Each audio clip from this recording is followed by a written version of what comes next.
मेरे प्यारे दर्शकों को आपके सबसे पसंदीदा डिबेट शो देश की बहस में दीपक चौरसिया का नमस्कार। कन्याकुमारी से क्षीर भवानी तक, कोटेश्वर से कामाख्या तक, लक्षद्वीप से लेह तक जो सबसे बड़ा मुद्दा होता है उसमें हम आपकी राय जानकर चुनते हैं देश की बहस का विषय। बहस की दशा और दिशा भी आपके माध्यम से तय होती है। साथ ही शो में आप और हमारे एक्सपर्ट पैनल मंच को साझा करते हैं और देश में हो रही सबसे बड़ी हलचल पर बेबाकी से अपनी बात रखते हैं। तो आइए शुरू करें देश की बहस माननीय जनता और मेहमानों के साथ। आज आपने देश की बहस का जो मुद्दा तय किया है वो है पश्चिम बंगाल में मुस्लिम वोटों की राजनीति किसकी। इसे 70% लोगों ने वोट देकर देश की बहस का मुद्दा बनाना चाहा है। हम इस बहस पर आगे बढ़े, आपको बताएं कि देश में मुसलमान वोटों की राजनीति क्या है और अब कौन कौन सी पार्टियां इसमें सेंध लगा रही हैं और कौन कौन सी पार्टियां इस वोट बैंक के सहारे सत्ता पर चढ़ी। लेकिन उससे पहले न्यूज नेशन और देश की बहस की खबर का एक बड़ा असर। न्यूज नेशन ने देश की बहस में सबसे पहले करण जौहर की ड्रग्स पार्टी का मुद्दा उठाया था और एनसीबी ने अब करण जौहर को समन भेज दिया है। एनसीबी ने अब करण जौहर को समन भेज दिया है। करण जौहर से कहा गया है कि वो अपनी पार्टी की पूरी डिटेल दें। ये पार्टी करण जौहर के घर पे हुई थी जिसमें कई सारे सितारे शामिल हुए थे। हमारे सहयोगी रुमानुल्लाह खान जुड़ रहे हैं। मैं चाहूंगा कि इस पार्टी की तस्वीरें भी दिखाएं क्योंकि वो तस्वीरें हमने सबसे पहले दिखाई थी और उसी वक्त उस शो के दौरान कई सारे लोगों ने, जिसमें प्रसिद्ध एक्टर मुकेश खन्ना शामिल है, जो अकाली दल के नेता हैं वो शामिल हैं। उन सब लोगों ने मांग की थी कि करण जौहर की पार्टी की जांच हो क्योंकि इस पार्टी के बाद सवाल ये उठा था कि सभी लोग ड्रग्स के नशे में हैं। देख सकते हैं इस पार्टी में अर्जुन कपूर, शाहिद कपूर, इसके बाद आप देख सकते हैं डेविड धवन के बेटे वरुण धवन दिखाई दे रहे हैं, जोया अख्तर दिखाई दे रही है, विकी कौशल दिखाई दे रहे हैं। इसी तस्वीरों में आगे रणवीर कपूर दिखाई देते हैं, मीरा राजपूत दिखाई देती हैं, ये तमाम लोग दिखाई देते हैं। आप देखिएगा मलाइका अरोड़ा के शॉट, ये शगुन बत्रा है फिल्म के निर्माता, ये रही मलाइका अरोड़ा और ये रहे उनके बॉयफ्रेंड अर्जुन कपूर। अर्जुन कपूर के बगल में आपको खड़े दिखाई दे रहे हैं शाहिद कपूर। शाहिद कपूर के बाद ये अगले शख्स और उसके बाद वरुण रुमान हमारे साथ फोन लाइन पर जुड़ गए हैं। रुमान, क्या कहा गया इस संबंध में? क्योंकि हमने न्यूज नेशन पर और सबसे पहले देश की बहस में मांग उठी थी जब मालूम ये पड़ा था कि बॉलीवुड के कई बड़े नेता और अभिनेता और बॉलीवुड से जुड़े कई बड़े डायरेक्टर वो हैं ड्रग्स के चंगुल में हैं। क्या कह रहा है एनसीबी समन भेजकर अब करण जौहर को? देखिए, बिल्कुल एनसीबी ने करण जौहर को समन भेजा है और सीधे तौर पर करण जौहर की परेशानियां बढ़ चुकी हैं क्योंकि करण जौहर की पार्टी में जो वीडियो सामने आया था, जो न्यूज नेशन ने भी प्रमुखता से चलाया था, उसके बाद उसकी जांच करने के बाद एनसीबी ने पाया कि इस जो वीडियो था इसमें की बात, उसको ऐसा लगता है कि इस वीडियो के अंदर जो पार्टी हुई थी इसमें ड्रग कंजप्शन हुआ था, जिसको देखते हुए 18 तारीख तक 18 दिसंबर तक करण जौहर को उनके रिप्रेजेंटेटिव के जरिए ये बताने को बोला गया है कि वो इस वीडियो के बारे में क्लैरिफाई करें कि उस वीडियो के अंदर क्या कुछ हुआ था, अगर कोई इन्विटेशन उसके लिए दिया गया था पार्टी के लिए तो वो संलग्न करें और साथ ही साथ जिस डिवाइस से वो वीडियो शूट किया गया था वो डिवाइस भी एनसीबी के सामने जमा करें ताकि पता चल सके कि आखिर उस रात क्या हुआ था। तो सीधे तौर पर करण जौहर की परेशानियां बढ़ चुकी हैं क्योंकि एनसीबी इस पूरे मामले की जांच को आगे बढ़ा चुकी है और इस सम्मन के बाद जो करण जौहर की तरफ से जवाब दिया जाएगा उसके बाद आगे इस बात को डिसाइड किया जाएगा कि क्या करण जौहर को भी आगे पूछताछ के लिए बुलाया जाएगा या नहीं। ठीक है रुमान, बहुत बहुत शुक्रिया। तो करण की मुश्किलें बढ़ चुकी हैं, कानूनी मामले में वो फंस चुके हैं, उन्होंने वकीलों के जरिए जवाब देना होगा और अगर जवाब से संतुष्ट नहीं होती है एनसीबी तो कभी भी उनको पूछताछ के लिए बुला सकती है। सब ए लिस्टर से बॉलीवुड के, इसीलिए हमने कहा था अगर आप ए लिस्टर से, अगर आप समाज को प्रभावित करते हैं, और करण जौहर ने खुद ये तस्वीरें अपने सोशल मीडिया प्लेटफॉर्म पर डाली थी और उन्हीं तस्वीरों के आधार पर अब खुद करण जौहर फंस गए हैं ड्रग्स के मामले में। देश की बहस को आगे बढ़ाते हैं और आज के मुद्दे की बात करते हैं जिसे आपने चुना है। आज का मुद्दा है देश की मुस्लिम राजनीति। क्या मुस्लिम सिर्फ वोट बैंक हैं और क्या मुस्लिम इसी वोट बैंक के सहारे सत्ता में अपना भागीदारी नहीं लेकिन सत्ता में अपना दबदबा चाहते हैं? इसी पर बात होगी। मुस्लिम वोट बैंक की राजनीति को लेकर गोलबंदी भी तेज हो गई है। बंगाल में बिहार मॉडल को आजमाने के लिए ओवैसी ब्रिगेड भी उतरने की तैयारी में है तो ममता की पार्टी टीएमसी परेशान हो गई है। राज्य में 27% मुसलमान आबादी, 100 से ज्यादा ज्यादा सीटों पर असर डालती है। यही वजह है कि खुद को सेक्युलर कहने वाली पार्टियों का सारा जोर मुस्लिम वोटों के इर्द गिर्द जाकर ठहर जाता है। देश के राजनीतिक इतिहास में यह पहली बार नहीं है। देश ने साबानो केस में भी वो दौर देखा था जब सुप्रीम कोर्ट का फैसला पलटा गया और राजनीति में तूफान उठा। सियासत में तारीखें बदली मगर मुस्लिम वोट को साधने का पैटर्न नहीं बदला। ऐसे में सवाल यही है कि मुस्लिम समाज कब तक वोट बैंक पॉलिटिक्स के दायरे में ही सिमटा रहेगा। असदुद्दीन ओवैसी को कोई इतना बड़ा आदमी पैदा नहीं हुआ दुनिया में जो दौलत की बिना पर खरीद सकता। ये जवाब है AIMIM प्रमुख असदुद्दीन ओवैसी का ममता दीदी को, जिन्होंने ओवैसी पर बीजेपी से पैसा लेकर अल्पसंख्यकों की राजनीति करने का आरोप लगाया था। মাইনরিটিসদের ভোট ভাগ করবার জন্য আবার হায়দ্রাবাদের একটা পার্টিকে ধরে এনেছে। সেই পার্টিটা আবার এখানে কয়েক টাকা জোগাড় করে বিজেপি টাকা দেয় আর বিজেপির টাকায় ওরা এটা করে যায়। दरअसल अगले साल 2021 में पहले पश्चिम बंगाल में चुनाव होने हैं, फिर 2022 में यूपी समेत कई राज्यों के विधानसभा चुनाव हैं। लेकिन देश की राजनीति में मुस्लिम वोट बैंक पर राजनीतिक पार्टियों की नजर हमेशा रही है। अब अल्पसंख्यकों को लेकर खींचतान कुछ इस कदर हो गई है कि ममता दीदी झल्लाकर सवाल कर रही हैं कि क्या वो कच्चा केला खाएंगी। বিজেপি হিন্দুদের ভোটটা নেবে আর ও মুসলিমদের ভোটটা নেবে আর আমি কি কাঁচা কলা খাবো? हालांकि राजनीति के जानकार मानते हैं कि 2014 से लेकर अब तक बीजेपी को ही मुस्लिम वोट बैंक के रुख से फायदा हुआ है। डेवलपमेंट की स्कीम पहुंच रही है, जब टॉयलेट बनती है तो मुस्लिम घरों में भी बनती है, जब ट्रिपल तलाक का लॉ आता है तो मुस्लिम महिलाओं को उससे फायदा हो रहा है। तो ऐसा अब देखने में आया, डेटा भी दिखाता है कि मुस्लिम जो महिलाएं हैं वो निर्णायक हो रही हैं और उनका वोट भाजपा की तरफ आता दिख रहा है। अकेले बंगाल की बात करें तो 294 सीटों में करीब 120 सीटें मुस्लिमों से प्रभावित हैं, जबकि यूपी में भी मुस्लिम समुदाय चुनाव में समीकरण को बनाते बिगाड़ते रहे हैं।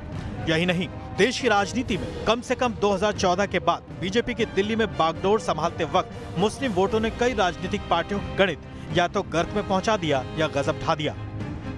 यूपी में जरूरत इसलिए है कि 18.5% मुसलमान है। बिहार में इसलिए जरूरत है कि 16% मुसलमान है। देश की बहस में चर्चा है कि क्या बंगाल में जुबानी जंग मुस्लिम वोट बैंक के लिए हो रही है। ओवैसी बिहार के बाद बाग हैं, तो क्या माना जाए कि मुस्लिम वोटों को भुनाने का दौर एक बार फिर शुरू हो गया है? मुस्लिम वोट बैंक क्या एक बार फिर चुनावी रस्साकशी में किस्मत चमका सकेगा? तो देश की बहस में हमारा आज का सवाल इसी से जुड़ा हुआ है। क्या मुसलमानों को वोट बैंक की तरह देखा जाता रहा है? आप शो के दौरान इस मुद्दे पर अपनी राय हाँ या ना में हमारी वेबसाइट पर दे सकते हैं। आप हमारे मोबाइल ऐप पर जा सकते हैं। आप हमारे ट्विटर हैंडल पर जाकर वोट कर सकते हैं। न्यूज नेशन के फेसबुक पेज पर भी जा सकते हैं। शो के दौरान आपके जवाब कितने प्रतिशत में है, कितने हाँ हैं, कितने ना हैं, देश की बहस के दर्शक इस बारे में क्या सोचते हैं, हम जरूर दिखाएंगे।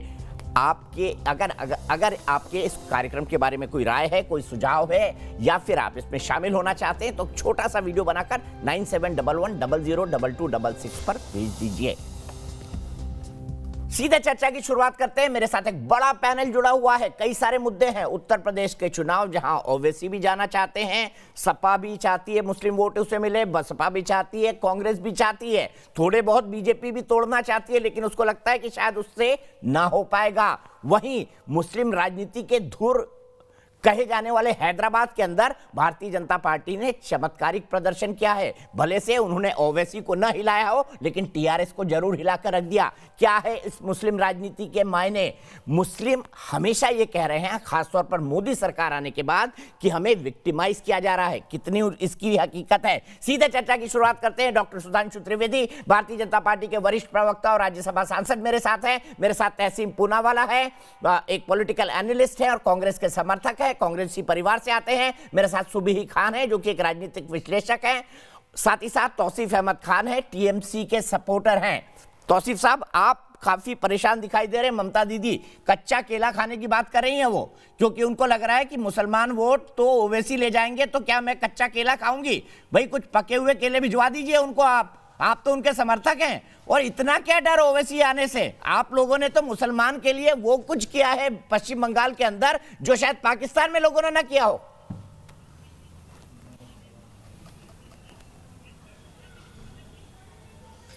देखिए, आपके पास जो खबर है, जो अल्फाज आप यूज़ कर रहे हैं, ये बीजेपी आईटी सेल द्वारा आपको दिया गया है और सर मैं ठीक किसी वो आईटी भी सेल को नहीं बंगाल जानता की हूँ, ना मैं राजनीति तो वो समझती, जानता ना हूँ जो संस्कृति अखबारों में समझती, छप रहा है, जिसकी तो मैं फिर स्टडी आपसे हम करता क्या हूँ, उम्मीद कर जिसको मैं सकते हैं? एनालाइज करता हूँ। आप वो मुझे बताइए ना मैं कितने बता रहा हूँ। मदरसों और मौलवियों को तनख्वाह मिलती है बता रहा हूँ। पाकिस्तान और अफगानिस्तान मैं में, बता रहा हूँ। जरा बता दीजिए। मैं बता रहा हूँ। कितने मदरसे और मौलवियों को तनख्वाह मिलती है पाकिस्तान में, बता दीजिए ना। कितने मौलवियों को तनख्वाह देता है पाकिस्तान? ममता सरकार देती है। पाकिस्तान से ज्यादा ही कर रहे हैं ना आप। फैक्ट्स के साथ बात करिए सर, हवा में बात मत करिए मुझसे। परेशान ना होए, अभी मैं आपको एक्सपोज करता हूं। परेशान ना होए माँ, परेशान ना होए। आपकी देखिए यही परेशानी है। अभी आपको मैं एक्सपोज करने जा रहा हूं तो शांति रखिए, आप अपने आप को एक्सपोज होने दीजिए। आपने क्या बोला, कच्चा केला खाएंगे? ये कहां से आपने यहाँ पर एक्सपोज होने के लिए आप खुद मुसलमानों के लिए वो काम कर रहे हैं जो पाकिस्तान की सरकार नहीं कर पा रही है, ममता सरकार कर रही है। हकीकत है ये। मुझे बता दीजिए ना, पाकिस्तान में मौलवियों को कितनी तनख्वाह दी जाती है महीने की, बताइए ना। मैं एक्सपोज होने के लिए तो नहीं बैठा हूं, बताइए पाकिस्तान में एक मौलवी को कितनी तनख्वाह दी जाती है और पश्चिम बंगाल में कितनी दी जाती है?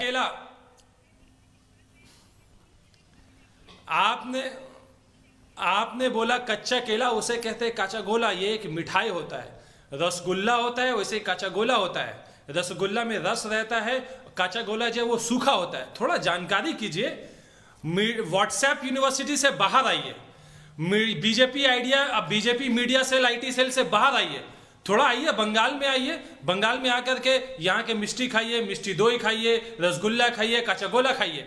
तब आप जो है नेशनल टीवी में बैठ करके अपनी बेइज्जती इस तरीके से नहीं करवाएंगे कि तौसीफ खान क्यों मेरा मुंह खुलवा रहे हैं? कच्चा गोला मेरे घर में रोज आता है, मेरा फ्री का। आपको पता नहीं है, आपको तौसीफ खान पता नहीं होगा, आपको पता नहीं होगा, आपको पता नहीं होगा। घर की बातें मैं नेशनल टेलीविजन पर करना नहीं चाहता हूँ। मुझे पूरा ये पैनल के ज्यादातर लोग जानते हैं कि मेरी पत्नी खुद एक बंगाली है, इसलिए मुझे ज्यादा ज्ञान गणित बंगाली मिठाई के बारे में दीजिए बता। एक्सपोज कर दिया अपने आप को।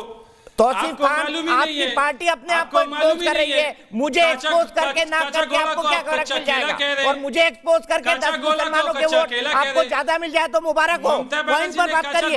आप उनको कच्चा केला कह रहे हैं, पॉइंट पर बात करिए। ठीक है, चलिए हो गया। अब मुद्दे पे आइए, अब मुद्दे पे आइए।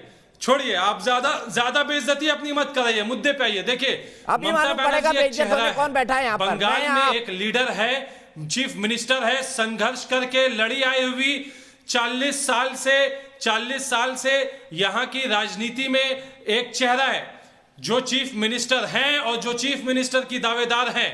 2021 में वो जनता को, बंगाल की जनता को कहेंगी कि मुझे वोट दो, मैंने काम किया है। वो गिनाएंगी सबुज साथी प्रोग्राम, वो गिनाएंगी अपना कृषि प्रोग्राम, वो बताएंगी अपना महिलाओं को जो उन्होंने सहायता दिया है, चाहे वो शादी के वक्त 25,000 रुपए देने का काम हो, चाहे वो उनको पढ़ाई लिखाई में स्कूल की एजुकेशन फ्री करने का काम हो, वो गिनाएंगी। वो साथ में गिनाएंगी अपना मेडिकल असिस्टेंस प्रोग्राम, जो 5 लाख का इंश्योरेंस दिया गया हो, स्मार्ट कार्ड के थ्रू पेपरलेस कैशलेस जो फैसिलिटी उन्होंने दिया है, प्राइवेट हॉस्पिटल हो, सरकारी हॉस्पिटल हो। ममता बनर्जी दावेदार है चीफ मिनिस्टर के लिए।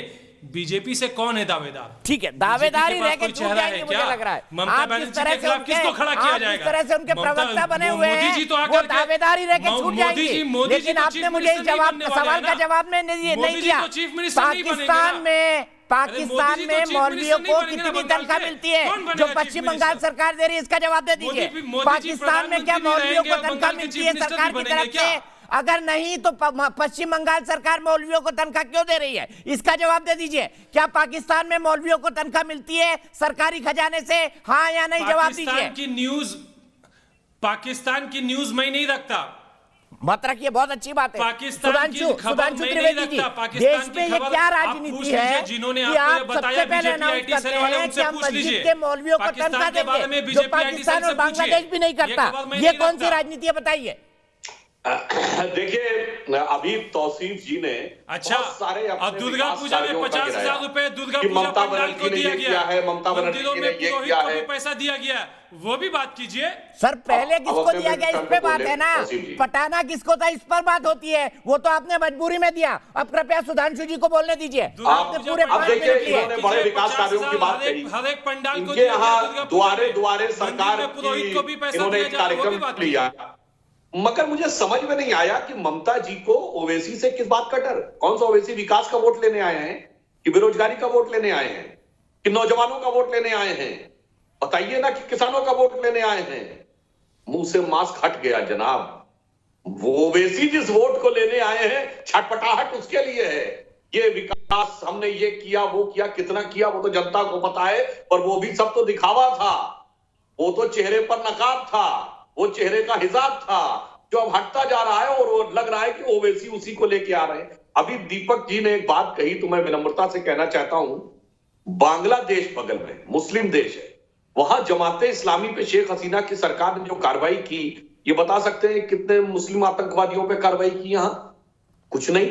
बांग्लादेश में तो आप उर्दू में पोस्टर नहीं देखेंगे, पर यहां तृणमूल कांग्रेस के मुस्लिम सांसद संसद में उर्दू में ही बोलेंगे, और यहां पे आप उन इलाकों में खूब उर्दू देखेंगे। अब बताइए, बांग्लादेश तो अलग हो गया पाकिस्तान से उर्दू और बांग्ला के मामले पे, और आपके लिए बांग्ला सेकेंडरी और उर्दू प्राइमरी हो गई। इसलिए मैं आपसे बात कहना चाहता हूं, समस्या यहां और कुछ नहीं। अगर ममता जी को कॉन्फिडेंस होता तो कहते कोनो ओवैसी आ जाए, मगर हकीकत जानते क्या है दीपक जी? मैं पहले भी एक बोल चुका हूं कार्यक्रम में, देखिए जाड़े का समय है, तो इस समय तमाम कंपनियां आती है, कहती मेरा च्यवनप्राश ज्यादा असली है, इसमें ज्यादा बढ़िया जड़ी बूटी है, भाई तू उधर वाले च्यवनप्राश से मत जा, मेरे वाला च्यवनप्राश दे। तो समस्या क्या है कि इस समय मुस्लिम वोट, वो बेचारा एक वोट ऐसा है जो कि च्यवनप्राश हो गया है, सब च्यवनप्राश वाले उसके पास आ खड़े हैं। ममता कह रही है मेरा ज्यादा अच्छा है, लेफ्ट कह रहा मेरा ज्यादा अच्छा है, कांग्रेस कह रहा मेरा ज्यादा अच्छा है, अब एक और कूद पड़ा आके उसमें ओवैसी, वो कह रहा मेरा ज्यादा अच्छा है। और समस्या जानते हैं इनको क्या है? आपने अभी कहा कि मौलवियों को वजीफा देने की शुरुआत की इन्होंने, उसके बाद इन्होंने दुर्गा पूजा के मुहर्रम के लिए उसको रोकने की बात की। ममता जी की एक बेहतरीन वाली तस्वीर होती थी, वो तस्वीर भी लगवाई, बहुत कुछ किया इन्होंने। उसके बाद इन्होंने अपने एक मंत्री फरहाद हाकिम के द्वारा यह भी कहलवा दिया कि देखो भाई ये इलाका मिनी पाकिस्तान है।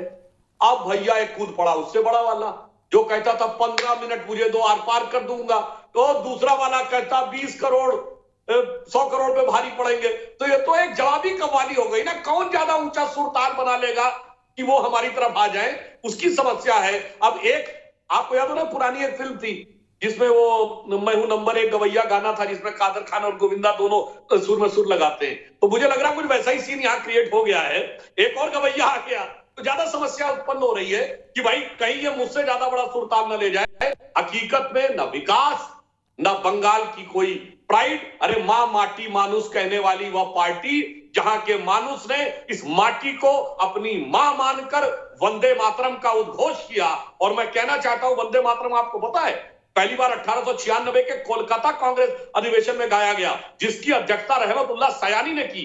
किसी मुस्लिम को आपत्ति नहीं थी, मगर अफसोस कि आज वहां पर जहां वंदे मातरम के ऊपर, जिस माटी के ऊपर बोलने के लिए सवाल उठता हो, वो लोग मां माटी मानुस की बात करते हैं। तो बंग का भद्र लोग बहुत समझदार है, और वह नीड़ छीर विवेक कर सकता है कि कौन सही कर रहा है कौन गलत। ठीक है, मैं सीधे अंजलि सिंह, मेरी एक दर्शक दिल्ली से जुड़ी है, उनके पास चलूंगा। लेकिन सुधांशु जी, इसमें आपकी खुशी दिखाई दे रही है कि ओवैसी आ गए, ममता भी झगड़ रही है, कांग्रेस भी झगड़ेगी, वाम दल भी झगड़ेंगे, और इसके बाद ध्रुवीकरण आपके पक्ष में हो जाएगा। तो आपकी प्रत्यक्ष और अप्रत्यक्ष खुशी दोनों दिखाई दे रही है। आपके पास फिर आऊंगा, लेकिन अंजलि सिंह के पास चलता हूं। दिल्ली मेरी एक दर्शक है। अंजलि जी, क्या कहेंगी इस मुस्लिम और माइनॉरिटी राजनीति के बारे में? क्या सब वोट बैंक के पीछे लगे? शुक्रिया दीपक जी, मुझे अपने साथ इस चर्चा में जोड़ने के लिए। और जैसा कि मैं देख भी पा रही हूँ, समझ भी पा रही हूँ कि सभी जितने भी राजनेता हैं, जितनी भी पार्टियां हैं, मुस्लिम वोट को खींचने में लगी हुई हैं। ये कहा जा सकता है, कहावत यहाँ पर चरितार्थ होगी कि एक अनार 100 बीमार। जिस तरीके से रबड़ को खींचने में हर कोई लगा रहता है कि ये मेरी तरफ आ जाए, ये मेरी तरफ आ जाए, तो उसी तरीके देखा जा रहा है कि मुस्लिम वोटों को खींचने के लिए, अपनी ओर आकर्षित करने के लिए हर पार्टी मैदान में दिखाई दे रही है। लेकिन देखा जाए तो ओवैसी, अज़दुद्दीन ओवैसी की बात करें तो मुस्लिम वोट वो अपनी ओर आकर्षित करते हुए दिखाई दे रहे हैं। आपको ऐसा लगता है? देख लिया तौसीफ खान, कंपटीशन आ गई। हमारी एक दर्शक भी कह रही है कि अकबरुद्दीन ओवैसी अब ज्यादा डिमांडिंग हो गए ममता बनर्जी से। और दूसरी बात, सुधांशु जी मैं 1 मिनट में आ रहा हूं। और दूसरी बात, आपने कहा कि आपने दुर्गा पूजा के लिए भी पंडालों में पैसे दिए, तो वो सर्कुलर क्यों निकाला कि मुहर्रम के जो ताजिए जाए उनको प्रायोरिटी दी जाए? इसका भी लॉजिक समझा दीजिए, जिसको लेकर बड़ी नाराजगी हुई थी पूरे पश्चिम बंगाल में। इसका भी लॉजिक बता दीजिए, फिर तहसीम और सूबी के पास जाऊंगा। सुधांशु जी का जवाब लिखिए। देखिए, आपने ओवैसी की बात कही। सुधांशु जी, तौसीफ को टाइम दिया 1 मिनट के लिए सर। 1 मिनट तौसीफ का। तौसीफ बोलिए। ओके।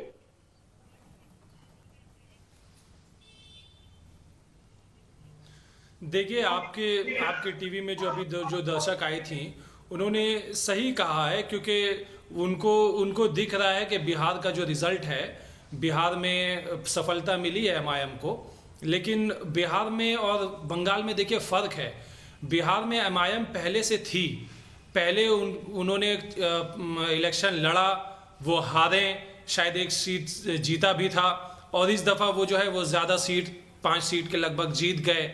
तो बिहार के से आप बंगाल को तुलना नहीं कर सकते, क्योंकि बंगाल में ओवैसी कहीं नहीं है, ना उनका कोई पार्टी ऑफिस है, ना कोई उनका कार्यकर्ता है, बल्कि तो बिहार में कौन सा उनका पार्टी ऑफिस था? 10-15 दिन पहले बिहार में कौन सा पार्टी ऑफिस था? बिहार में कौन सा एमएलए था अपने उनका? आपको कहते थे कि वो एमआईएम, कुछ नहीं था। तौसीफ खान, कुछ नहीं था बिहार में उनका। बिहार में वो पहले भी चुनाव लड़ चुके हैं। बोलिए, मैं सही कह रहा हूं या गलत कह रहा हूं? क्या वो पहले चुनाव लड़ चुके हैं या नहीं लड़ चुके? पहली बात। सर, आप दूसरी बात कि बंगाल में वो कभी चुनाव नहीं लड़े। एमएलए था, मैं कह रहा हूं, और आपकी यहाँ पे दोनों जो जानकारी उनके गलत है। कुछ कार्यकर्ता आप थे, भी अपनी उन्होंने बेइज्जती तृणमूल कराने ज्वाइन गलत कर लिया। जानकारी देके जो आप मुझे कह रहे थे। मैं आपको कह रहा हूं कि बिहार में पहले वो लोग चुनाव लड़ चुके हैं। अच्छा, ठीक है। क्या नहीं लड़ा उन्होंने? क्या उनकी प्रेजेंस वहां पहले नहीं थी? उस तरीके से अगर बंगाल में मान लिया जाए कि कुछ लोग थे, बंगाल में 15 दिन पहले ही 10 से ज्यादा कुछ लोग जो कहते थे अपने आप को कि वो एमआईएम के नेता है, उन्होंने बाकायदा प्रेस कॉन्फ्रेंस करके तृणमूल भवन में तृणमूल को ज्वाइन कर लिया। तो यहाँ पे तो ऐसा कोई दिख नहीं रहा है। हाँ, अगर बीजेपी आ रही है तो शायद वो अपने साथ उनको लेकर के आ रही है। उसके फर्जी कार्यकर्ता ज्वाइन करवा रहे हो तृणमूल में। इतना डर गए आप ओवैसी से कि उनकी पार्टी तोड़ने लगे आप? इतना डर गए तौसीफ खान?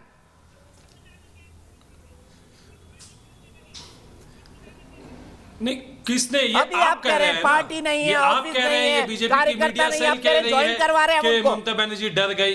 कैसे डर गई?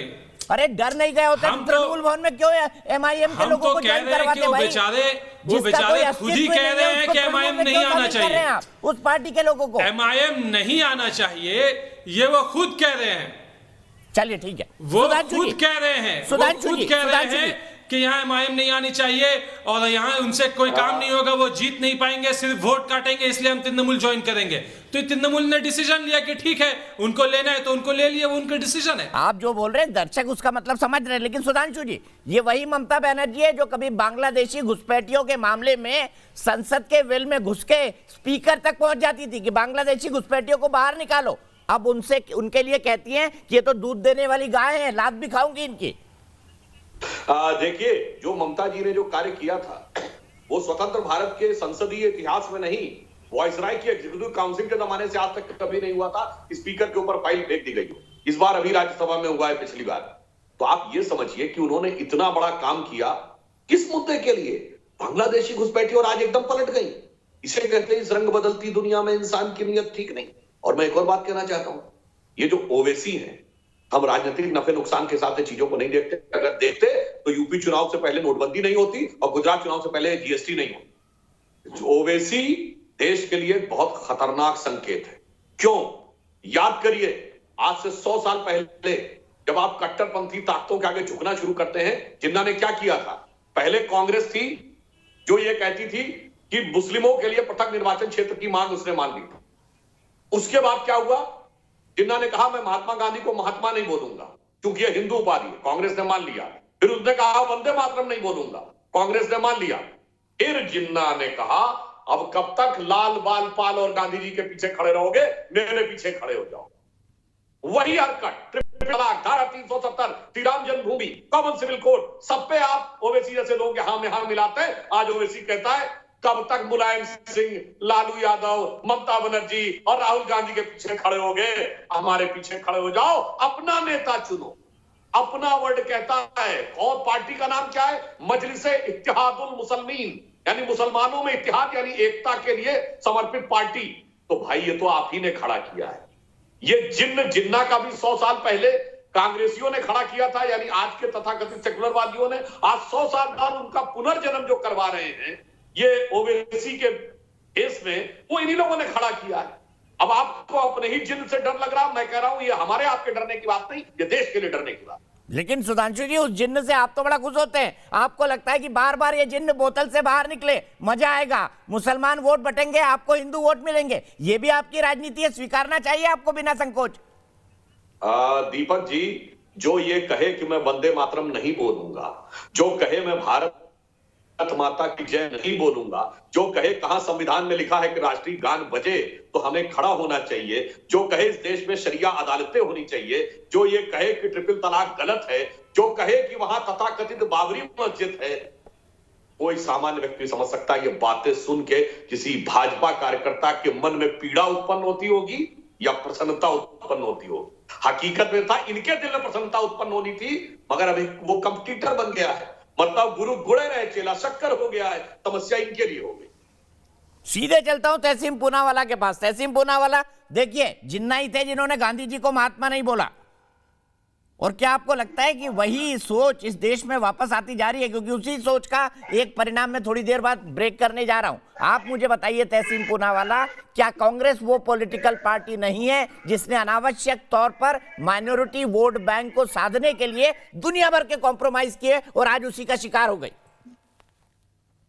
दीपक भाई, अव्वल मेरी ये रिक्वेस्ट है कि आपके शो में शिरकत करने का मुझे मौका मिला, लेकिन जैसे आपने सुधांशु जी को नहीं टोका, आप मुझे भी नहीं टोकोगे। पहले से ही विक्टिम कार्ड। अरे नहीं टोकूंगा मेरे भैया, मैंने उसको तौसीफ भाई को नहीं टोका, आपको क्यों टोकूंगा? पहले से ही आप विक्टिम कार्ड में शुरू हो जाते हैं। मतलब शाहीन बाग सिंड्रोम शो के शुरू में आ गया कि मैं तो विक्टिम हूं, दीपक भाई मुझे रोकेंगे। बोलिए, 1 मिनट आपके, टोकूंगा नहीं। मेरी राय तर्क की बात बोलिएगा बस। आप मेरी राय में लगे, आप तौसीफ को टोक रहे थे, इसलिए मैं कह रहा हूं, अपनी बात क्लियर करता हूं। आपने इतिहास से शुरू किया, आपने आरएसएस यानी कि हिंदू महासभा जो संघ परिवार, उसके बारे में आपने बात की, और बंगाल की बात हो रही है तो हिंदू महासभा और मुस्लिम लीग ने मिलकर बंगाल में सरकार बनाई थी, और पंजाब में भी उस वक्त थी, और आज भी इनका साथ में फील्डिंग चल रहा है। आज भी मोहन भागवत और ओवैसी एक ही सिक्के के दो पहलू है। अगर मोहन भागवत को रहना है तो ओवैसी को रहना होगा, और ओवैसी को रहना है तो मोहन भागवत को रहना होगा। ये दोनों इस मुल्क को बांटना चाहते हैं। जिन्ना ने महात्मा गांधी को महात्मा नहीं कहा, और आरएसएस ने मिठाई बांटी जब महात्मा गांधी को नथुराम गोडसे ने शहीद किया। अब मैं आज की बात पर आता हूं। देखिए, ओवैसी कांग्रेस के साथ 2011 में मत में थे, अलायंस पार्टनर थे। उन्होंने एक बहुत गलत भाषण दिया हमारी देवी देवताओं के बारे में, और कांग्रेस के मनमोहन सिंह जी की 56 इंच का सीना था और दिमाग था कि उसको जेल में बंद किया। लेकिन आज ओवैसी बीजेपी सूबों में जाकर इतनी गंदी बातें करता है, जैसे सुधांशु जी ने उदाहरण दिया, कर्नाटका में जाकर कहता है 15 वर्सेस 100 जो भी वो बातें करता है, उस पर एफआईआर भी ये लोग दाखिल नहीं करते। क्यों? और ओवैसी का रिकॉर्ड है कि जहां पर कांग्रेस की हुकूमत है उसको अलाउ नहीं किया जाता है। क्यों? क्योंकि ओवैसी बीजेपी को फायदा पहुंचाता है। लास्ट चीज करके मैं अपनी बात समाप्त करना चाहता हूं। देखिए, अगर सुधांशु जी कहते हैं कि हिंदू इसलिए नाराज होते क्योंकि मुसलमान वोट के पीछे सब लोग जा रहे, को बता दे आज इस शो के ऊपर, अगर बीजेपी पावर में आती है वेस्ट बंगाल में, क्या आप बीफ बैन लाओगे वेस्ट बंगाल में? क्या में हो कि हिंदी नेशनल लैंग्वेज बने? आप एक मेंबर ऑफ पार्लियामेंट हो, आप इस पर बात कीजिए। ठीक है, जवाब लेंगे सुधांशु जी से, लेकिन तो आपको कहा था मैं नहीं टोकूंगा, आपको टोकना पहली लाइन में ही बनता था, क्योंकि मैंने एक शब्द भी नहीं बोला संघ परिवार का, और आपने मेरी तकरीर के साथ शुरू में ही संघ परिवार जोड़ दिया। मेरी माँ इसके लिए कहावत कहती थी, बड़ी खाटी लखनवी थी, उनका कहना था सावन के अंधे को हरा ही हरा दिखता है। आपको भी वही हरा हरा दिख रहा है। सीधे चलता हूँ सुधांशु जी के बाद। सुधांशु जी बताइए, जवाब दीजिए तहसीन जी की बात का। देखिए, इनको इस कदर हरा हरा दिख रहा है चारों तरफ कि ये भेद ही नहीं कर पा रहे हैं कौन सी पत्ती है कौन सी घास है। और तृणमूल में भी सब कुछ हरा दिखता है, पर उसमें तृण कहाँ है और मूल कहाँ है वो अभी समझना चाहिए। सिर्फ हरे रंग से सब कुछ नहीं हो जाता है। और आपने तहसीन जी जो आपने बात कही, मैं आपकी बात की शुरू से ही एक बात कहता हूं। आपको पता है कि 1946 की कॉन्स्टिट्यूएंट असेंबली में मोहम्मद अली जिन्ना कहां से चुन के गए थे? न लाहौर से, न कराची से, न पेशावर से, न रावलपिंडी से, और न ढाका से, न चिटगांव से, मुंबई से चुन के गए थे। और आपको पता है कि बंगाल में हमें क्यों समर्थन करना पड़ा था? डॉक्टर अम्बेडकर कहां से चुन के आए थे? कांग्रेस ने इंश्योर किया था कि आज का जो हिंदुस्तान है उसमें से जहां जहां उनका प्रभाव था कहीं ना चुन के आए, वो चटगांव से चुन के आए। इसलिए अगर आप उस जमाने के जाएंगे तो दूध का दूध पानी का पानी होगा। ये वही बंग भूमि है जहां पर कि 16 अगस्त 1946 को डायरेक्ट एक्शन के लिए ऐलान किया था जिन्ना ने, और सोहरावर्दी के नेतृत्व में दंगे हुए थे। अब किसी ने नहीं कहा था जिन्ना बाहरी आके यहां दंगे करा रहा है। इसलिए मैं कहना चाहता हूं, बंगाल की जनता ने यह देखा है, विकास के लिए हम समर्पित हैं, पर विनाश की संभावनाओं को रोकने के लिए भी हम कटिबद्ध हैं। अन्यथा ये वही बंगाल था जिसका कर्जन ने 1905 में विभाजन कराया। हिंदू मुस्लिम एक साथ वंदे मातरम गाते थे, 1911 में उसे वापस लेना पड़ा। मगर क्या हो गया 40 साल में? 40 साल में डायरेक्ट एक्शन हो गया और बंगाल का इतना बड़ा विभाजन हो गया। इसलिए मैं कह रहा हूं, इतिहास से सबक लीजिए, और जो इतिहास से सबक नहीं लेते वो इतिहास दोहराने पे बाध्य होते हैं, क्योंकि आइंस्टीन ने भी कहा है ये टाइम सर्कुलर लूप में चलता है, टाइम स्ट्रेट लाइन में नहीं चलता है। इसीलिए हमारे प्राचीन शास्त्रों में भी काल चक्र कहा गया है, काल की रेखा नहीं कही गई है। इसलिए वो बार बार लौट लौट के आता है मान्यवर। इसलिए एक बार जो गलती हो गई नहीं समझेंगे तो जब काल चक्र आएगा वही फंदा आपके गले में फिर फंस जाएगा। ठीक है, सीधे सवाल तौसीफ खान से रहता हूं। तहसीन भाई आपके पास आऊंगा। तौसीफ जी, बड़ी सीधी सी बात है, वंदे मातरम बंगाल की भूमि से निकला। मुझे नहीं लगता इसको गाने में आपको कोई आपत्ति होनी चाहिए, या भारत माता जय बोलने में। क्या आपको इन दोनों पर आपत्ति है? तौसीफ खान, सीधा सवाल।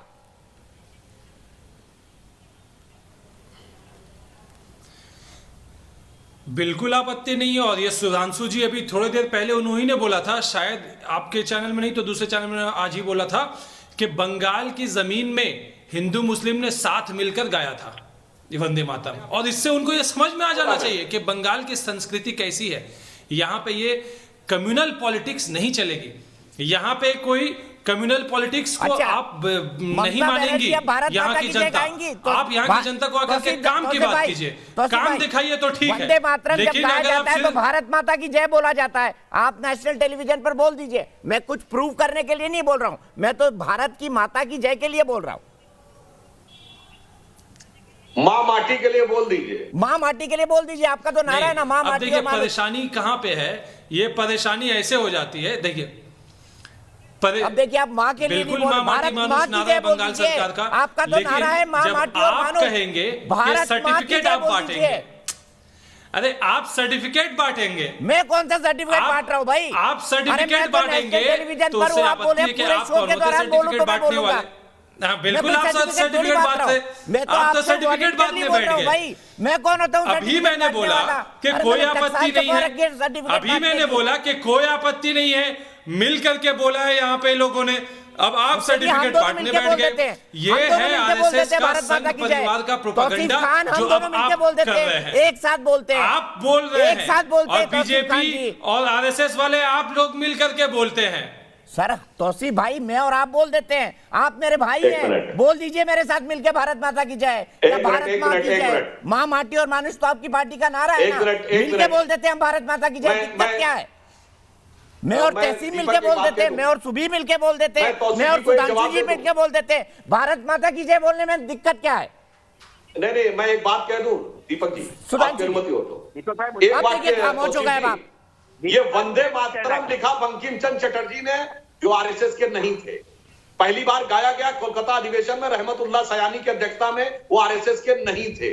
जब देश आजाद हुआ और हमारा राष्ट्रगान भी तब तक अस्तित्व में नहीं था, 14-15 अगस्त 1947 की रात, उस समय सुचिता कृपलानी ने जब गाया तब हमारी कॉन्स्टिट्यूएंट असेंबली शुरू हुई, वो आरएसएस की नहीं थी। 1952 में जब पहला शिक्षा मंत्रियों का सम्मेलन हुआ, मौलाना आजाद शिक्षा मंत्री थे, तब वंदे मातरम भी गाया गया और सरस्वती वंदना भी, वो आरएसएस के नहीं थे। तो कहां आरएसएस आ गया भाई? इसका मतलब आप तो अपने ही नेताओं को रहमतुल्लाह सयानी से लेके मौलाना आजाद तक, बंकिम चंद्र चटर्जी से लेके सुचिता कृपलानी तक, और हर संसद के अधिवेशन में गाया जाता है। संसद आरएसएस की नहीं है, कांग्रेस के अधिवेशन में गाया जाता है, कांग्रेस आरएसएस की नहीं है। फिर कहां वंदे मातरम को आरएसएस से जोड़ दिए? इसीलिए कहते हैं दिल में कुछ और चेहरे पे कुछ और। तौसीफ भाई, भारत माँ की जय तो बोल दीजिए। माँ माटी मानुष तो आपकी पार्टी का, जिसकी आइडियोलॉजी को आप फॉलो करते हैं, उसका नारा है। भारत माँ की जय तो बोल दीजिए। सुन लीजिए। अरे सर अच्छा, क्यों नहीं ठीक बोल है, रहे सुन लीजिए। हैं? मुझे बताइए ना, अच्छा, अपनी सुन माँ लीजिए। की जय बोलने में क्या बीजेपी के आपत्ति जो हो नेता सकती है है? सुब्रमण्यम स्वामी, अपनी वो माँ क्यों की कह जय रहे बोले हैं तो कि सिर्फ जन गण इधर मन तो बदल दो? बचाइए ना। बीजेपी के जो आप नेता मेरी हैं बहुत सुब्रमण्यम बेइज्जती कर रहे हैं, स्वामी, जो मैं वो क्यों कह रहे हैं बेइज्जती कि सहने को हमारा तैयार हूं, लेकिन इतना बोल दीजिए राष्ट्रगान जन गण मन बदल दो? वो कौन होते बोलने वाले? जिनको कहां से कहां पहुंच गए? जिनको ठीक उनके है, यूनिवर्सिटी से ना मेरा यह भगा सवाल दिया है, गया, ना इस बहस जहां का पे वो आर्गुमेंट है। प्रोफेसर मैं सीधे थे, सुबीर के उनको पास वहां चलता हूं। भगा दिया गया। सुबीर, सुब्रमण्यम स्वामी, मानुष तो वो इतना कह है रहे हैं ना। कि मुझे रविंद्रनाथ बताइए, भारत टैगोर माँ की का जय क्यों नहीं बोल लिखा रहे? हुआ जन गण मन बदल दो। क्यों बदल दो? आप कौन होते बदलने वाले? आप अरे सर, कहां आरएसएस से की कहां आप बात कर रहे आरएसएस हैं? का तरफदारी तौसीफ करते भाई, हैं। ना ये आरएसएस के मुद्दा है ना इस पर बहस हो रही है। सुबीर खान, नागपुर ये बड़े प्रोग्रेसिव बातें कर रहे थे अभी, विकास की, हर घर तक जाने की। अब सब इनको नहीं क्या हो लगाया गया? गया भारत था। माँ की जय क्यों नहीं बोल रहे? आजादी सुबीर के खान, बाद भी जी, 5 डेकेड तक दीपक जी, क्यों तौसीफ वहां जी, पे बहुत- नेशनल फ्लैग नहीं लहराया गया? अरे सर छोड़िए ना। दूसरों की भी बात सुन लीजिए। दीपक जी प्लीज इनको बोलिए कि बात सुन लें, कि मैं किसी के बीच में नहीं बोली, मुझे भी बोलने का मौका मिले। देखिए, वंदे मातरम और भारत माता की जय बोलने पे तो ये अभी ऑफेंड हो गए कि आप सर्टिफिकेट बांटेंगे। अभी जो मैं बोलने जा रही हूँ, ये सबसे पहले नेशनल टीवी पे कूद के मुझे बुरा मुसलमान होने का सर्टिफिकेट यही बांटेंगे। आज का जो हमारा टॉपिक है Deepak ji, Muslim appeasement politics, या जो मतलब मुसलमानों को एक अलग से जो वोट बैंक देख के राजनीति करते हैं, ये इतना ट्रिवियल चीज नहीं है जितना ये लोग पैनल पे बैठ के बनाने की कोशिश करते हैं, तौसीफ खान जैसे जी। देखिए दीपक जी, हम सभी को पता है कि जिन्ना भी पहले मुसलमानों का नेता बनकर और अपीजमेंट करके ही उभरा था। ये जो कम्युनल इलेक्टोरेट की राजनीति होती है, मुस्लिम अपीजमेंट पॉलिटिक्स होती है, ये एक स्टेज के बाद द्विराष्ट्रवाद जैसी एक खतरे को जन्म देती है, जिसके कारण हमारे भारत का विभाजन हो चुका है। लेकिन वो विभाजन पे ही द्विराष्ट्रवाद की थ्योरी रुकी नहीं है, वो एक वैचारिक अनुकूलता हमारे देश में आज भी दिखती है। तभी ये लोग हमेशा, अगर नेशनल सिक्योरिटी के लिए भी कोई कानून आएगा एनआरसी, तो कूद जाएंगे। कोई अगर ह्यूमन राइट्स के लिए कोई कानून आएगा सीएए, तो कूद जाएंगे। इनको अपनी पैरेलल लॉज चाहिए, पैरेलल जुडिशरी चाहिए, पैरेलल एजुकेशन सिस्टम चाहिए। भारत के पैरेलल ने पूरा एक अपना एक टू नेशन थ्योरी को अंजाम देते हुए एक सिस्टम खड़ा करना है। इन्होंने बोला कि इनकी ममता बनर्जी ना कुछ काम गिनवाएंगी जो उन्होंने बंगाल में करे। मैं भी कुछ गिनवाना चाहती हूँ। जब नागरिकता कानून के विरोध में ममता बनर्जी सड़कों पे उतरी पड़ी थी, इत्तेफाक से मैं उस वक्त बंगाल में ही थी, मैंने देखा है दीपक जी 25 से 30 बसें जलवा दी गई। सीएम की सरपरस्ती में, सीएम की नॉलेज में पूरे रेलवे स्टेशन में ट्रेन जला दी गई, रोड्स ब्लॉक थी। एक ऐसे कानून के खिलाफ जो कॉन्स्टिट्यूशनली पास हुआ है, पार्लियामेंट में पास हुआ है, और उसी टाइम पे साध्वी सरस्वती जी एक बहुत पीसफुल धर्म सम्मेलन करना चाह रही थी, उनको ममता बनर्जी ने हाउस अरेस्ट करवा दिया था। अपनी आंखों देखी बिल्कुल बात बता रही हूँ आपको। एक पीसफुल धर्म सम्मेलन बंद करवा के बंगाल में आग लगवा रही थी ममता बनर्जी। हज हाउस वहां पे ऐसे महलों जैसे बने हुए, और कालीघाट मंदिर को ऐसी जर्जर अवस्था में कर रखा है, जिस मंदिर के नाम पे कोलकाता शहर का नाम पड़ा है। एक कॉन्स्टिट्यूएंसी में इन्हीं ममता बनर्जी की नाक के नीचे हिंदुओं को वोट नहीं देने दिया गया है। सीट बेल्ट से लेके हेलमेट लगाने तक का कानून सिर्फ हिंदू के ऊपर अप्लाई होता है, मुसलमान एग्जेम्प्ट सब कानून से। कितनी जगह से हिंदुओं ने पलायन किया है बंगाल में। दुर्गा पंडाल में अजाने दिलवाती ममता बनर्जी सेक्युलरिज्म का झंडा फहराने के लिए, और क्योंकि हिंदू भावुक होते हैं, उनको इमोशनल करने के लिए अपनी नुसरत जहां को सिंदूर लगा के लोगों के सामने प्रेजेंट करती हैं, और जब उन्हीं नुसरत जहां को कट्टरपंथी जान से मारने की धमकी देते हैं तो मुंह पे जिप लगा लेती हैं। अपनी मेंबर ऑफ पार्लियामेंट के फेवर में एक स्टेटमेंट भी नहीं देती कि कहीं कट्टरपंथी मौलाना नाराज ना हो जाए। आश्रम के स्वामी हो या मंदिर के पुजारी हो दीपक जी, मैंने खुद देखा है, ये बोलते हैं धीरे बोलिए, हिंदुत्व का नाम मत लीजिए, कहीं बाहर जो प्रेस वाला बैठा है या बाहर जो भिखारी बैठा है कहीं कोई स्पाई ना हो। एक डेमोक्रेटिक स्टेट में आपने ऐसी डिक्टेटरशिप चला रखी है कि हिंदुत्व का नाम लेना वहां पे लोग डरते हैं। किस तरह के इन लोगों ने वहां पे स्टेट बना रखी है। सुभाष चंद्र बोस जी के घर के सामने मैंने फेसबुक लाइव वीडियो करी थी दीपक जी, वहां पे लोग जमा हो गए थे, अपनी व्यथा बता रहे थे, लेकिन डर के मारे कोई लाइव वीडियो पे आने को तैयार नहीं था। राम मंदिर के फेवर में एक हसीन जहां नाम की मुसलमान ने कुछ तारीफ कर दी थी, तो उनको कट्टरपंथियों ने जान से मारने की धमकी दे दी थी। ठीक है, एक मौलाना की वीडियो वायरल हुई थी। लंबा हो रहा है, सीधे अजमल खान के पास चलूंगा। तहसीन भाई, अभी आपका कनेक्शन जुड़ा है। अजमल खान और कपिल कुमार जी बड़ी देर से इंतजार कर रहे हैं। सुबह मैं फिर आऊंगा आपके पास, हमारे पास बहस में बहुत वक्त है। अजमल खान साहब, आपके जाने से पश्चिम बंगाल के अंदर ममता डर गई है, फिर आप पर आरोप लग रहा है कि भाई आप तो बीजेपी की बी टीम बनकर ममता का वोट काटने जा रहे हैं। क्या सिर्फ मुसलमानों का वोट लेने के लिए ऑल इंडिया मजलिस जा रही है वहां पर? क्योंकि आप तो उन्हीं को टारगेट करते हैं, बोलते हैं कि अपना नेता चुनो, अपना अपने कौम का नेता चुनो।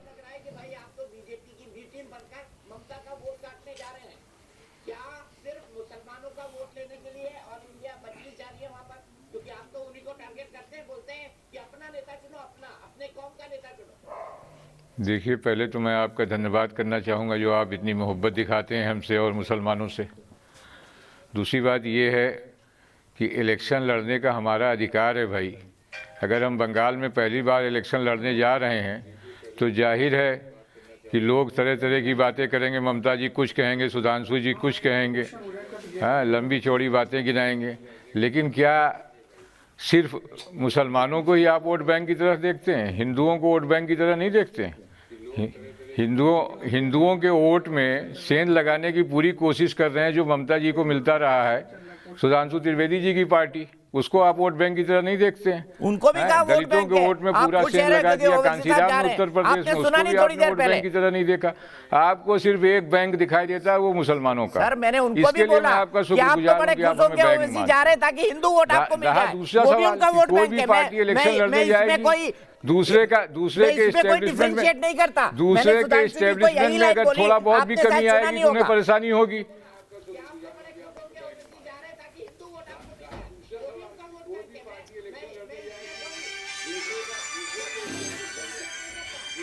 अरे भाई, मैं आपसे ये थोड़ी कह रहा हूँ, मैं तो आपसे यही कह रहा हूँ कि आप इतनी मोहब्बत हमसे और हमारी पार्टी से करते हैं, उसके लिए शुक्रिया।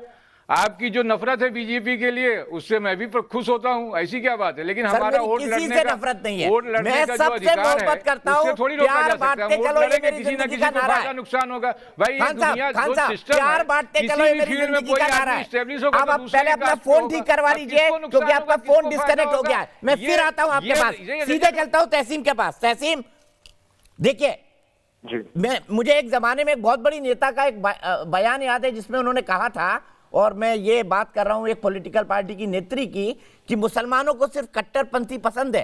तो तहसीम पूनावाला जैसे मुसलमान तो टिक भी नहीं पाएंगे राजनीति के अंदर, क्योंकि लोगों को तो वैसे साहब चाहिए ना।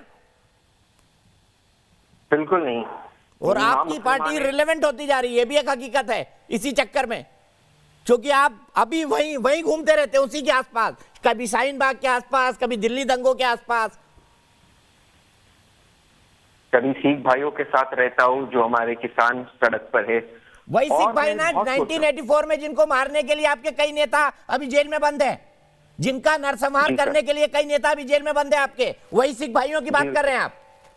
जी सर, उसमें 14 एफआईआर आरएसएस वालों के खिलाफ भी था जिनको अडवाणी जी ने बंद किया। लेकिन मैं अपनी बात कर दूं सर, प्लीज आप टोकिए मत, मैं बहुत संक्षेप में अपनी बात करता हूँ। मैंने बहुत सोचा कि जब बंगाल पर डिबेट हो रहा था तो हिंदू मुसलमान क्यों हो गया। अचानक हम वेस्ट बंगाल पर डिबेट कर रहे थे, फिर सर मैं मुस्लिम वोट बैंक की पॉलिटिक्स पर डिबेट कर रहा हूं, मेरे डिबेट का टॉपिक देख लीजिए आप।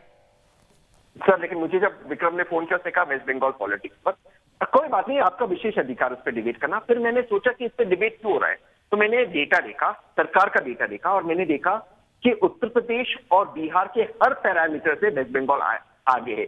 तो बीजेपी कैसे जीतेगी? जहर फैलाकर, नफरत फैलाकर, हिंदू मुसलमान करते, क्योंकि कमल कीचड़ में ही खिलता है। अपनी बात में समाप्त करता हूं। आपने मुझे कहा कि मेरे जैसे लोगों के इस देश में जगह का है, राजनीति में जगह का है। मुझे कोई अफसोस नहीं सर, मैं उस मुसलमान माँ का बेटा हूँ जिसने मेरी पत्नी जो हिंदू है उसे गणेशा दिया। मैं उस मुसलमान माँ का बेटा हूँ जिसने यहाँ पर मेरे लेफ्ट में मंदिर है, मंदिर अपने घर में बसाया। हमें वंदे मातरम और भारत माता की जय बोलने में कोई प्रॉब्लम नहीं है। लेकिन मैं आप अपनी बात समाप्त करता हूं। यहाँ पे जो बीजेपी के प्रतिनिधि है वो यहाँ पर गारंटी, यहाँ पे जो बीजेपी के प्रवक्ता है गारंटी दे दे कि मोदी साहब, अमित शाह साहब, त्रिवेदी साहब इसके पहले थे, वो वेस्ट बंगाल जब जाएंगे माता के मंदिर का प्रसाद खाएंगे, जो माता के मंदिर का प्रसाद हो। मेरे मंदिर में अगर आप यहाँ देख लो तो यहाँ मेरे घर में मंदिर है, यहाँ पे माता भी है, मेरे मंदिर में माता है। आप माता के मंदिर का प्रसाद खाओगे या आप हिंदुओं के खिलाफ हो? आप इसका जवाब दीजिए और आप बता दीजिए उनको माता के मंदिर का प्रसाद क्या होता है। और ये भी बता दीजिए क्या हिंदी देश की नेशनल लैंग्वेज है या नहीं है, आप ये बता दीजिए। ठीक है, मैं सीधे कपिल कुमार जी के पास जाता हूं। कपिल कुमार जी, मैंने तौसीफ भाई से अभी भी पूछा था, बड़े प्रगतिशील मुसलमान हैं, वो पढ़ाते हैं, मेरे ख्याल से लॉयर है तौसीफ भाई, काफी अच्छी वकालत करते हैं, काफी अच्छा बोलते हैं, बिल्कुल मॉडर्न लुक रखते हैं। मैंने उनसे जानना चाहा कि फिर तो वंदे मातरम से आपको कोई आपत्ति नहीं होना चाहिए। उन्होंने कहा नहीं है, क्योंकि बंकिम चंद्र चटर्जी ने चट्टोपाध्याय जी ने लिखा है। अब आगे बढ़ा, मैंने बोला फिर भारत माँ की जय बोल दीजिए, क्योंकि माँ माटी मानुष तो तृणमूल कांग्रेस का असली नारा है जो ममता जी ने सबसे पहले लगाया था, लेकिन वो बोल नहीं पाए, उनके वोट सिल गए। इसके पीछे का इतिहास क्या, ये समझा दीजिए 1 मिनट में मुझे। दीपक जी, पहले तो एक बात मैं आपको बता दूं कि वंदे मातरम को बंकिम जी ने अपनी पुस्तक में लिखा था आनंद मठ में, लेकिन वंदे मातरम का जो नारा है ये 1770 में सन्यासी और फकीर आंदोलन से निकल के आया था, जब 100 सन्यासियों की हत्या अंग्रेजों द्वारा कर दी गई थी।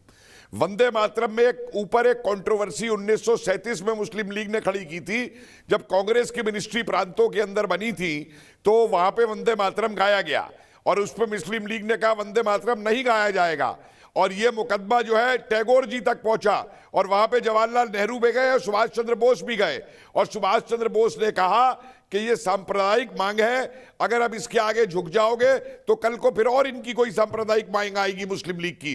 तो नेहरू ने यह फैसला करवाया था कि अच्छा इसके 2 अंतरे गाए जाएंगे। मैं एक दूसरे सवाल पे आ रहा हूं, मुझको ये बताइए लोग कि मदरसों के अंदर जो शिक्षा दी जाती है, किसी मदरसे के अंदर बच्चे को क्या अजीमुल्लाह का नाम बताया जाता है, अशफाकुल्लाह का नाम बताया जाता है, हवलदार हामिद का नाम बताया जाता है, मौलाना आज़ाद को पढ़ाया जाता है, या मकबूल रहमानी को पढ़ाया जाता है, मकबूल शेरवानी को पढ़ाया जाता है, जबकि जिन्ना और लियाकत के आज भी गुणगान होते हैं। ठीक है, मैं सीधे इसका जवाब एक क्विक जवाब ले लेता हूं। अजमल खान साहब से क्विक जवाब ले लेता हूं। अजमल खान साहब, पढ़ाया जाता है अशफाकुल्लाह खां को, वीर हामिद को मदरसों के अंदर? देखिए, मदरसों के मकबूल शेरवानी का नाम भी सुना है इन्होंने? मदरसों का सिलेबस है ना, उसको हम तय करेंगे ना। नहीं, आप ही ने केवल सुना है। बहुत अच्छे। तो जिन्ना क्या मदरसे का सिलेबस है, जिहाद क्या, गजवा हिंद क्या मदरसे का सिलेबस है, इंस्टीट्यूशन है। देखिए, गजवा हिंद क्या जो है सिलेबस है मदरसे का। आपको मैंने डिस्टर्ब किया, गजवा हिंद आप हमें नहीं बता पाएंगे? बैठिए थोड़ी देर खामोशी। आप बहुत देर से बोल रहे हैं, आप बहुत देर से बोल रहे हैं, मैं सुन रहा हूं आप क्या बोल रहे हैं। मैंने तो पहली बार बोला है। भाई आप हमारे बीच में क्यों बोल रहे हैं? अच्छा प्रोफेसर साहब, कह रहे दीजिए उनको अपनी बात। बोलिए अजमल खान साहब, मैं रिक्वेस्ट कर रहा हूं प्रोफेसर साहब प्लीज। अजमल खान साहब बोलिए। देखिए, जो भी एजुकेशनल इंस्टीट्यूशन है, रिलीजियस हो या नॉन रिलीजियस हो, उनका सिलेबस वो लोग तय करेंगे। इसकी आज़ादी हमारे संविधान में है। अब मदरसे में क्या पढ़ाया जाता है, क्या नहीं पढ़ाया जाता, ना इसको हम तय करेंगे, ना इसको हमारे लायक दोस्त तय करेंगे। मदरसों का सिलेबस अपना है और वो विद इन द कॉन्स्टिट्यूशन उनको वो राइट है कि वो अपने रिलीजन के बारे में क्या पढ़ाएं। पढ़ाते क्या मदरसों में? फिर इसमें क्या भारत का इतिहास पढ़ाया जाता है मदरसों में? क्या भारत के क्रांतिकारियों के बारे में पढ़ाया जाता है? मुझे बता तो दीजिए, मुझे नहीं पता मदरसों का सिलेबस क्या है। क्या भारत के नेशनलिज्म के बारे में पढ़ाया जाता है? आपको अगर भाई अगर आपको नहीं पता है, आप अपनी अज्ञानता शो कर रहे हैं, तो मैं भी बता रहा हूं मुझे नहीं पता, मैं भी मदरसे से नहीं पढ़ा हूं। तभी आप वकील बन पाए सर, तभी आप वकील बन पाए। मैं सीधे चलता हूं सिंह साहब के पास। सिंह साहब, एक बहुत क्विक कमेंट चाहूंगा। दूसरी बात है, आप पत्रकार बन गए। सर मैं तो वैसे भी मदरसे में नहीं पढ़ता, आप तो पढ़ सकते थे ना, क्योंकि मजलिस इत्तेहादे मुस्लिमीन है आपकी पार्टी का नाम। मैं सीधे आरपी सिंह साहब के पास चलता हूं। हम बहुत कुछ कर सकते थे, किसी को नहीं पता हम बीजेपी ज्वाइन कर सकते थे, हमने नहीं किया, हमने अपना चॉइस एक्सरसाइज किया।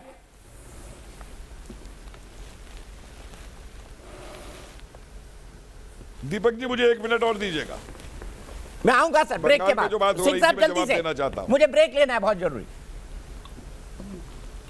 नहीं, मुझे तो सिर्फ इतना कहना है कि ये जो मुसलमान वोट की राजनीति कर रहे हैं, दिक्कत उनके साथ है। जरूरत पड़ती है तो आपने अभी बीच में तहसीन पूनेवाला साहब को सिखों की बात बताई, जरूरत पड़ी थी उन्होंने दिल्ली में 3000 सिख काटे, जलाए वोट के चलते हुए। अन्यथा कोई हमसे कोई दुश्मनी थोड़ा थी कांग्रेस पार्टी की, हम तो सदैव से कांग्रेसी थे, सबके सब हमारे जितने सिख बंधु कांग्रेस का समर्थन करते थे, अकाली दल के थे। 3000 सिख काट डाले इन्होंने, सिर्फ इसलिए कि वोट चाहिए था, क्योंकि इनको उस समय मेजॉरिटी वोट दिखता था हिंदू से काट दो। अभी इसलिए मैं कह रहा हूँ, ये वोट बैंक की राजनीति है, तक कुछ भी करेंगे। वो कह देंगे कि हमको 15 मिनट का मौका दो या 1 घंटे का मौका दो, हम देश को बता देंगे, ईट से ईट बजा देंगे। जो करने वाली बात है वो करते नहीं है। क्या ये बात करेंगे कि हर सिर के ऊपर छत हो, जो प्रधानमंत्री मोदी करते हैं? क्या ये बात करेंगे कि हर घर में एक इज्जत घर हो, जो प्रधानमंत्री मोदी करते हैं? ये बात करेंगे कि हर घर में गैस सिलेंडर हो, गैस का चलने वाला चूल्हा हो, ताकि मेरी बहनों को सुविधा हो, जो प्रधानमंत्री मोदी बात करते हैं? ठीक है, मैं 1 मिनट के लिए रोकूंगा। सिंह साहब, हम आपसे ही बहस को शुरू करेंगे, लेकिन तौसीफ भाई ब्रेक के अंदर जा रहा हूँ, रिक्वेस्ट करता हूँ। हेल्थ इंश्योरेंस हो, जो प्रधानमंत्री मोदी करते हैं। ठीक है, माँ माटी मानुष के लिए एक बार भारत माँ की जय मेरे सुबी और तहसीन के साथ आप बोल दीजिएगा। ब्रेक के बाद आऊंगा। उदय नारायण जी लखनऊ से मेरा इंतजार कर रहे हैं, लखनऊ चलेंगे उदय नारायण जी के पास।